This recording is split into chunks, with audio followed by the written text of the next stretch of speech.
কিন্তু বিশ্বকাপ ফুটবল আয়োজক কাতার, সৌদি আরব সহ আর অনেক মুসলিম দেশ বিশ্বকাপে অংশ নেয়। এ ব্যাপারে হাদিস কি বলে?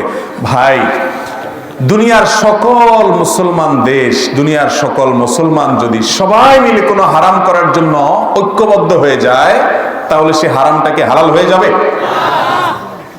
কোন একটা গুনাহের কাজ, হারাম কি হালাল সে আলোচনা আমি যাচ্ছি না, কোন একটা গুনাহের কাজ, পাপের কাজ, যে আসরটা পাপকে ঘিরে, যে আসরটার আদ্যপান্ত পাপে পাপ, সেই রকম আসর যদি মুসলমান কোন দেশ অংশগ্রহণ করে, আমাদের দেশে অনেক শুকনা মুসলমান পাবেন, বলে যে আরে ভাই তোমরা বেশি বুঝো, সৌদি আরবের মানুষ বুঝে না।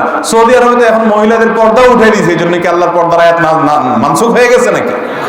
সৌদি আরব আজকে একটা খারাপ কাজ করবে, কালকে আরেকটা খারাপ কাজ করবে, তরশু আরেকটা খারাপ কাজ করবে, কাতার আজকে একটা করবে, দুবাই আজকে একটা করবে, পুরো দুনিয়া কি করছে না দেখবো না? মুসলমান দেখবে কোরআন এবং হাদিস কি বলেছে, ঠিক না বেঠিক?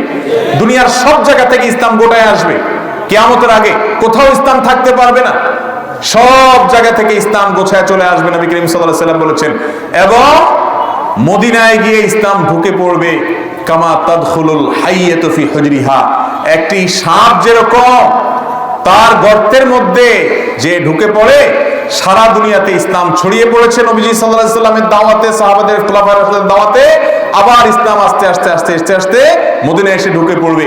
এই জন্য অনেক দেশ থেকে ইসলাম ধুয়ে মুছে বিদায় হবে। এইটা দেখে আমরা যেন প্রতারিত না হই, আমরা দেখব কোরআন এবং হাদিস।